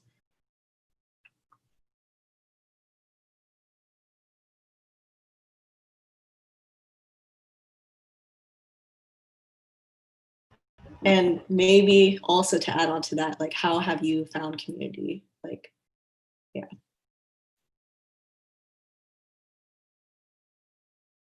I think for me, community has been so important because you just learn so much when you're in community. You have your head down and be siloed and on your own, but just learning about what other people have done with technology and seeing the way that they're thinking, you can build so much off of that. Having a space where you can share your ideas and work is really important as a creator and innovator. I personally very much value community. You also learn about so many things that are possible, like technologies, but also opportunities, spaces that you can exist in being a technologist or artist or designer. So I think community can really elevate your career in a lot of ways, of just being exposed to possibilities and people and learning from them, and ways to find community. Sometimes you have to build it yourself. Afrotectopia was definitely a community that I built myself, and just lacking. I had a great community coming out of a graduate program with technologists that I was inspired by, but I lacked a community of people that were thinking critically about ways that technology and race and culture and society all intertwine. So building community can also sometimes be even more intimate than, trying to search and find it, because you all are coming together and you have this shared ethos and things that ways that you look at the world. So building community can be a lot of fun. Yeah, I think to add on to that wonderful point, for me, what community provides me is sort of like the fundamental human desire to be like seen and to be like appreciated fully for like who I am and not have to like warp my identity to conform to the spaces that I'm in. Obviously, I think like there are different levels of this in academia, especially because to me personally, I don't know, I'm only a grad student, but to me, like academia really seems like a like who do you know sort of game, and it's sort of all about the connections, right? People take rec letters super seriously and stuff like that.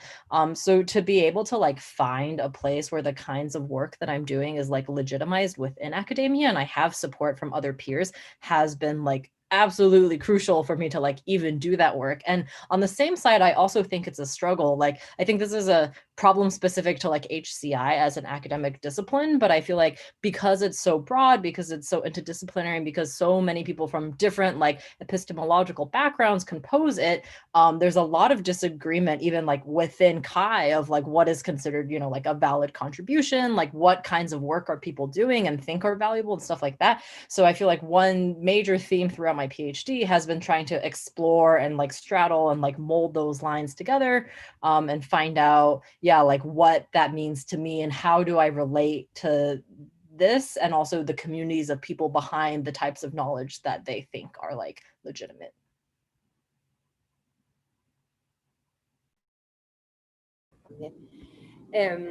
Yo siempre digo cuando viajo que la mejor manera de hacer amigos y de conocer personas en un nuevo país, una nueva ciudad, es organizar un laboratorio o un workshop.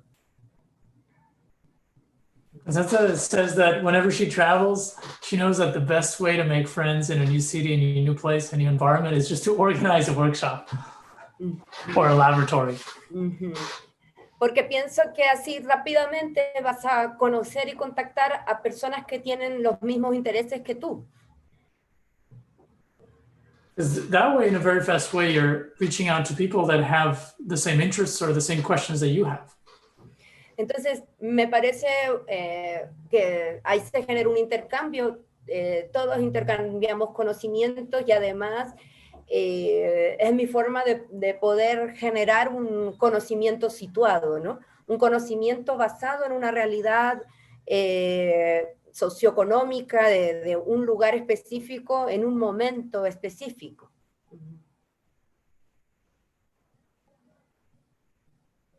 And this is her way to generate an exchange of knowledge that is a situated knowledge, right? It's defined by a particular type of people in a place and in a social economical regime and even a space and time. So it's situated knowledge. A mí me interesa mucho intercambiar con diferentes tipos de comunidades y sobre todo generar comunidad alternativa a los ambientes académicos e institucionales.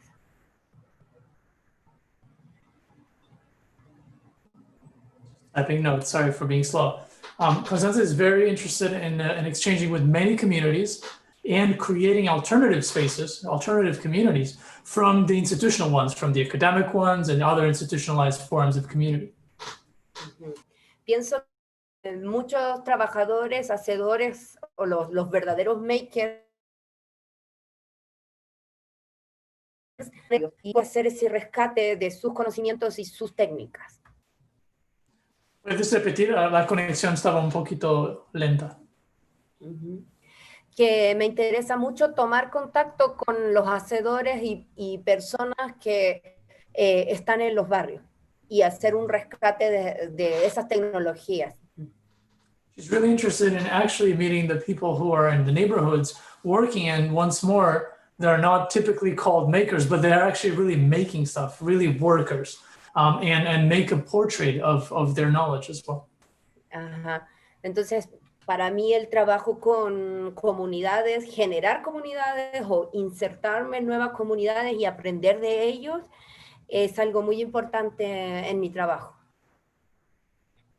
And so, and as a summary and as to close, for her artwork, community work, both being making communities or inserting yourself in one community and then learning from them, is a core feature of Constanza's artwork.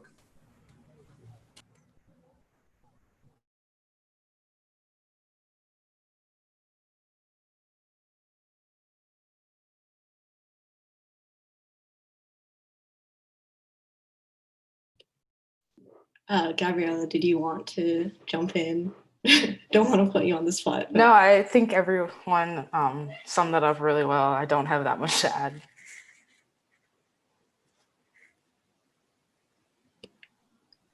Okay, awesome. Well, Jazz actually has a question. I'll just read it. But so this Zoom situation has been an amazing opportunity to interact with practitioners from an international background. Do you feel like there are ways to upload and foster this dynamic or trend? Or Jazz, do you want to ask it or repost it on the chat?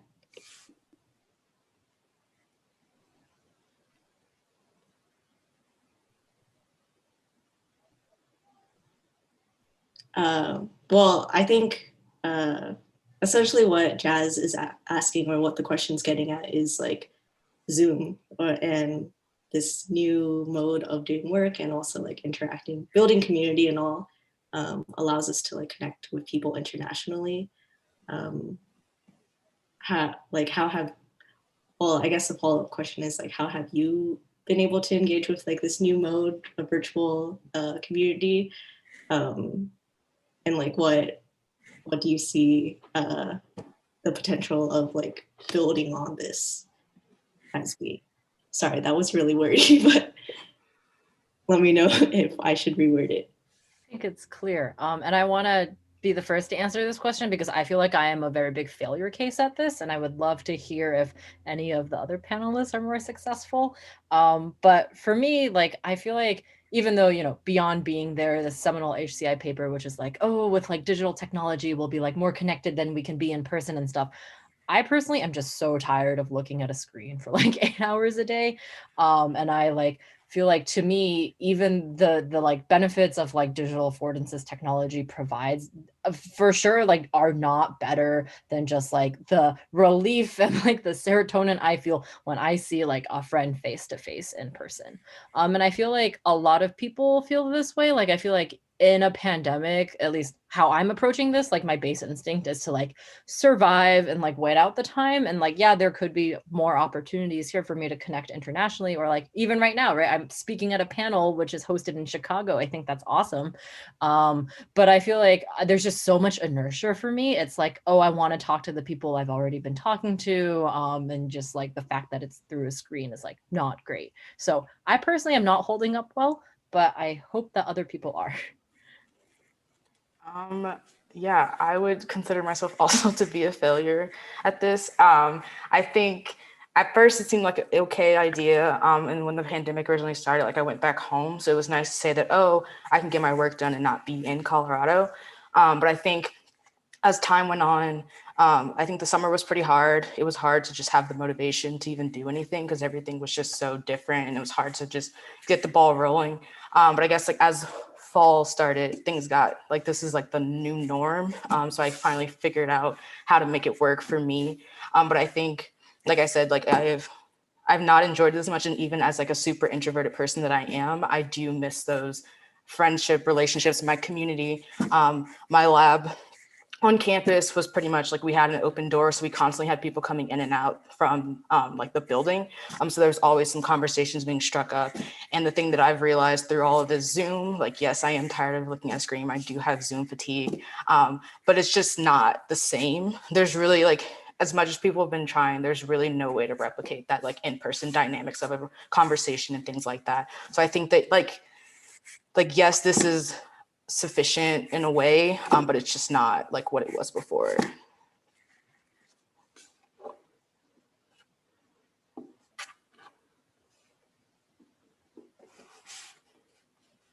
I just didn't want Constanza to always go last, so I can go after you.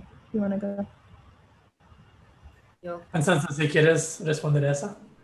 Sí, pues para mí, que soy una persona nómada, en principio la pandemia me afectó mucho porque yo sí pertenezco a muchas comunidades en diferentes países y las visito cada año, y este año no estoy en contacto físicamente con ellos. Constanza is saying that because she's a nomad, obviously she's very affected by the pandemic. She visits yearly a lot of communities that she keeps in close touch with, and of course this year she could not visit them in person. Y durante la pandemia no estuve interesada en hacer actividades online. En realidad, en mi vida, en general, pretendo estar la menos cantidad de horas posible frente a la pantalla del computador. And actually during the pandemic, she was not particularly interested in doing online activities. In her personal life, she's actually trying as much as possible to be as little hours in front of a computer screen as physically possible. Sí, yo me dedico más al trabajo manual y a la electrónica analógica y la verdad que sí me importa mucho estar en contacto con las personas, pero me interesa más estar en contacto físicamente. Entonces, más bien durante la pandemia me dediqué a hacer plantas al jardín. So her work is mostly manual, right? Even when Constanza is speaking of electronics, she also is talking about analog electronics and things that are highly physical. And so she does want to be in touch with people, and because of the pandemic, that is not possible right now in terms of physical contact, not just online distance contact. And so she's focusing on gardening and plants. Es que pienso que también nosotros los seres humanos estamos muy acostumbrados a comunicarnos de manera verbal o escrita. Y pienso que olvidamos que hay otras especies alrededor de nosotros que se pueden comunicar de otras formas, como por ejemplo las plantas, no sé, me gusta más estar actualmente si no podemos estar en contacto de persona a persona, poder entablar un tipo de comunicación con alguna otra especie que no tenga que pasar por lo digital o por el ordenador. So Constanza is also saying that human beings are very used to verbal communication and textual communication, and that sometimes we tend to forget that there are other forms of physical communication, be it with the bodies, be it other nonverbal cues. And so she's ending by saying also that if we can't at the moment, if she cannot at the moment be in physical contact with another human, then she'll try to find other species or other entities that she can be in touch with without having to mediate that with the computer.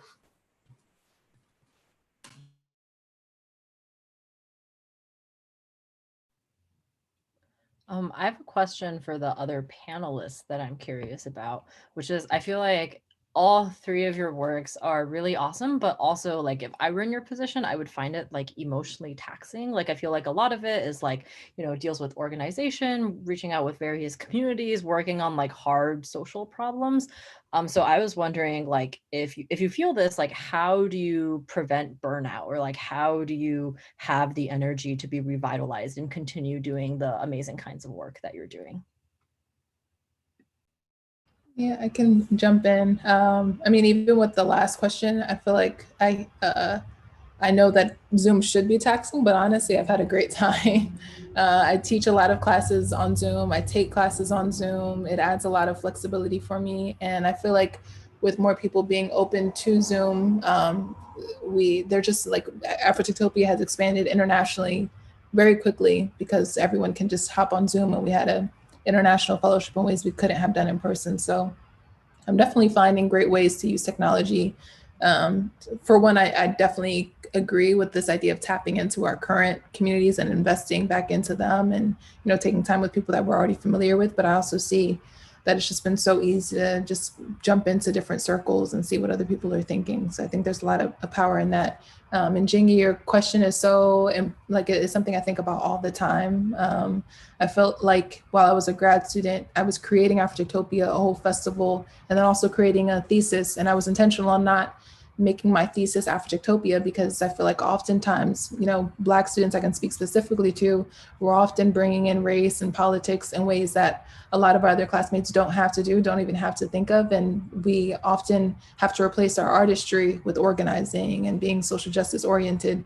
So I wanted to have Afrotectopia happen because that was a space that was really important to me, but I also wanted to give myself the freedom to just be an artist absent of politics in a traditional form and create a thesis that was not related to to, you know, social justice in any way. So I think sometimes we end up being overextended because we're trying to balance both because we care about these issues so much, but we also understand that we have this artistry that we need to fulfill. So I think one way that I've avoided burning out is by making sure that I'm doing things that may not be immediately seen as activism, but for me, it's, I understand that I'm fulfilling the needs that I have and just advancing my own community, but also still being an artist. And the way that I've found that is by thinking about the future. I mean, I think we need people that are thinking about history and gathering that and looking at the moment and documenting that, but also need people to create these visions and worlds that we want to live in. Because when people are protesting, you have to have something that you're fighting for, you know you're fighting for. So one area that I've avoided being burning out is by creating spaces where we are just left to imagine and ideate and vision these worlds. And as we're doing that, that's activism in ways that are unfamiliar and unconventional, but it's still activism in ways where it's pushing the needle forward.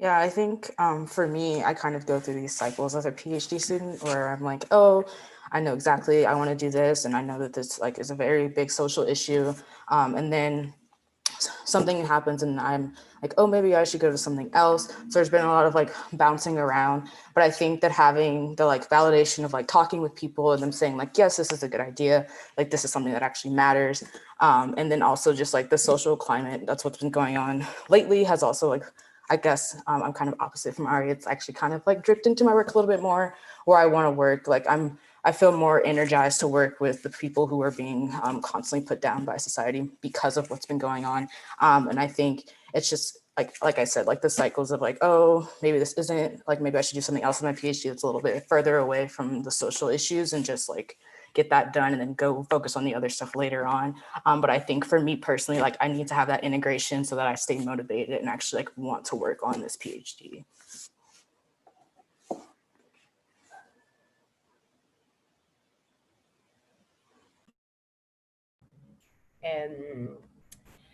Bueno, yo pienso que aquí en Latinoamérica siempre ha existido el trabajo comunitario y el intercambio de trabajo o el trabajo que se pone en común para el cuidado de toda una comunidad. Y yo soy una persona de familia que viene del campo, entonces eso desde pequeña siempre lo aprendí, ¿no?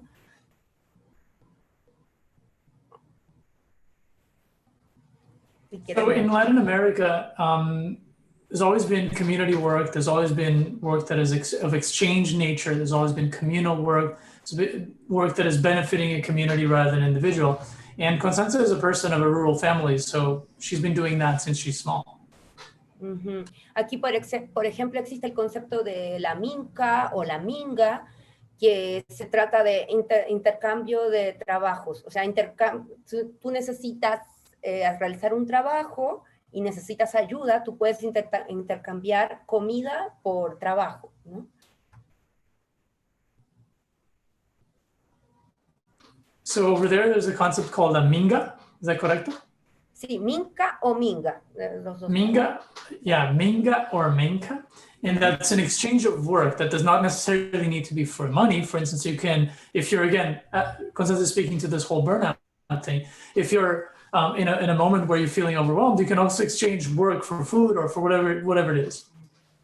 Entonces, pienso que aquí ser artista independiente es muy difícil porque no hay muchos apoyos del gobierno o fondos para las artes.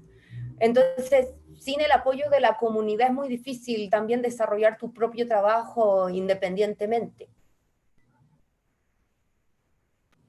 So over there, being an independent artist is really hard because there's not a lot of governmental supports or external funds. And so if you, on top of that, do not have sort of community support, then it's extra hard to be an artist without a community. Uh-huh. Yo cada vez que tengo alguna idea y quiero hacer alguna obra, siempre hago un workshop, comparto mi concepto con las demás personas e invito a las personas a que trabajemos juntas. Por ejemplo, así se desarrolló la obra del quipu, con un grupo de 5 mujeres. Every time she has an idea for an art piece, she always shares it with people first. She will create a workshop. And for instance, the work that we've seen from Ars Electronica, the Kipo, was developed with 5 other women in a workshop. Entonces, pues sí, puede ser más cansado estar siempre organizando o en contacto con más comunidades, con más personas. Sin embargo, para mí es muy gratificante también y muy satisfactorio poder hacer que mi trabajo sea colectivo. So speaking to that part of, of course it is exhausting to be organizing these communities and all that, but more importantly, it's super gratifying for her, and without a doubt that this work is community made and community driven.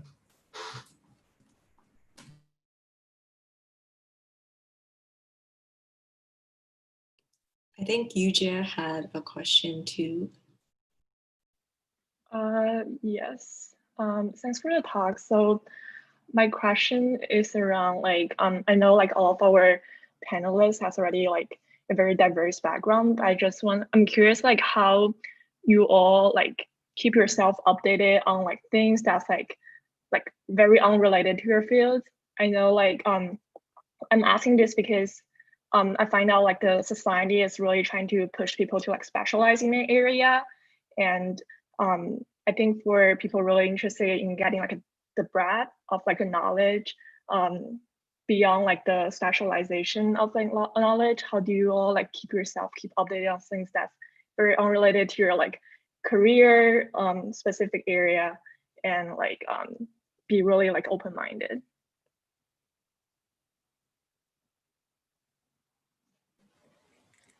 I have a follow-up for that. Are you talking about unrelated things socially, or are we talking about just different interests that we have that we don't really get to focus on?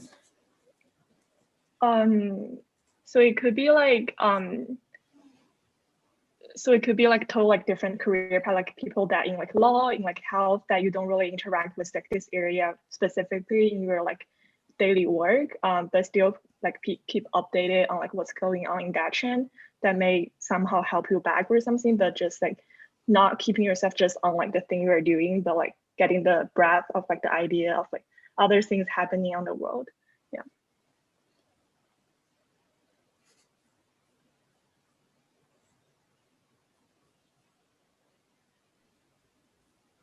I can answer because mine is pretty short. Twitter. I personally have 2 Twitter accounts. There's an academic one and then there's a private one. And I really hate academic Twitter and it gives me a lot of anxiety. But on my private Twitter account, I follow basically so many Asian American content creators, like authors, artists, mainly authors. I feel like I read a lot. And they do the job for me. They tweet about something that's cool that they see. I'm like, oh yeah, that is really cool. So I feel like it's a very low effort thing for me to do.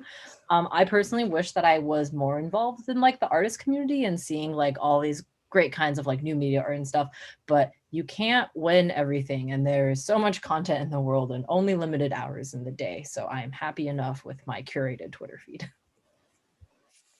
I'm definitely along the same lines, except for me, it's Instagram. So I think a lot of people I follow a lot of news sources on Instagram, and I'll dive deeper into the stories as well. And then for me, I have nighttime reading of what's going on in the world, just current events and things like that, just to stay updated, especially since the quarantine and everything, and the social climate of what's going on. I just want to make sure that I'm up to date, so that you can have those conversations with your friends and community and things like that.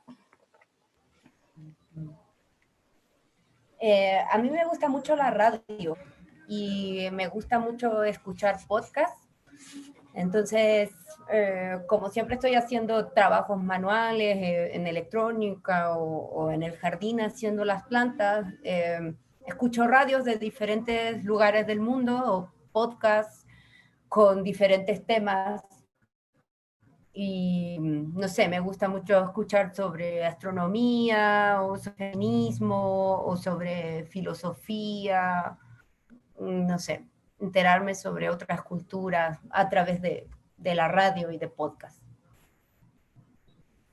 Constanza is saying she likes radio a lot, right? Because she's always doing hand manual kind of work, be it the electronics or the plans. So she's constantly tuning into different radios from all different places in the world, range of themes like astronomy, philosophy, learning about new cultures.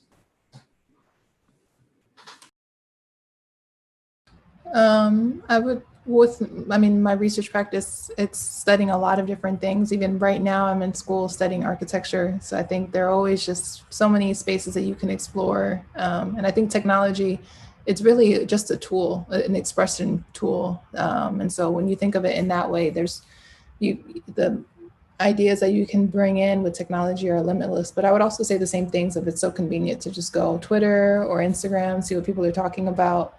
And just stay connected, and it can be easy to live under a rock. So those are great places to go to. But also, I would also say New York Times and general news outlets, and just having conversations with people outside of tech, I think is really important. There's it can be so filled with jargon and lingo, and just like everyone's very insular in this like tech world, but there's so much more interesting stuff beyond tech, and having people outside those circles can really be inspiring.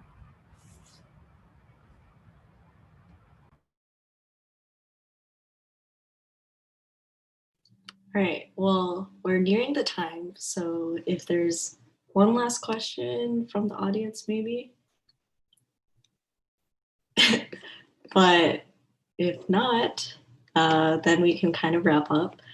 Just again, really wanted to thank all the speakers today for their amazing talks, and also just like really amazing answers to all our like impromptu questions.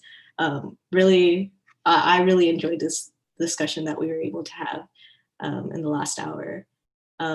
For our audience members, and we have 3 more events throughout the week. So tomorrow is our industry panel, and then we also have an art panel and academia panel in the corresponding days. But with that, we can kind of wrap up. Thank you again to everybody for joining us. This was really amazing, and really enjoyed all the talks and Q&A. Thank you all for all your work in putting this together. Thank you so much. Yeah, thank you guys. It was amazing getting to know the other panelists. Muchas gracias por la invitación y muchas gracias a las otras panelistas por compartir sus experiencias y sus trabajos. Son muy inspiradoras y estoy muy orgullosa de haber participado en este panel con ustedes. Gracias. Thanks everyone for the invitation. Thanks to all the panelists for sharing your work. It's really inspiring, and Constanza is very proud to be part of this team, this organization. All right, well, see as many people tomorrow. Thanks everyone.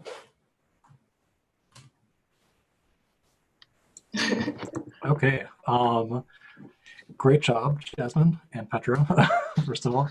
And I'm gonna go cut this live because I accidentally lost the link. So people are currently seeing us talking to each other. Hi, people that are still watching. That's all right. Give me 2 seconds. And end stream.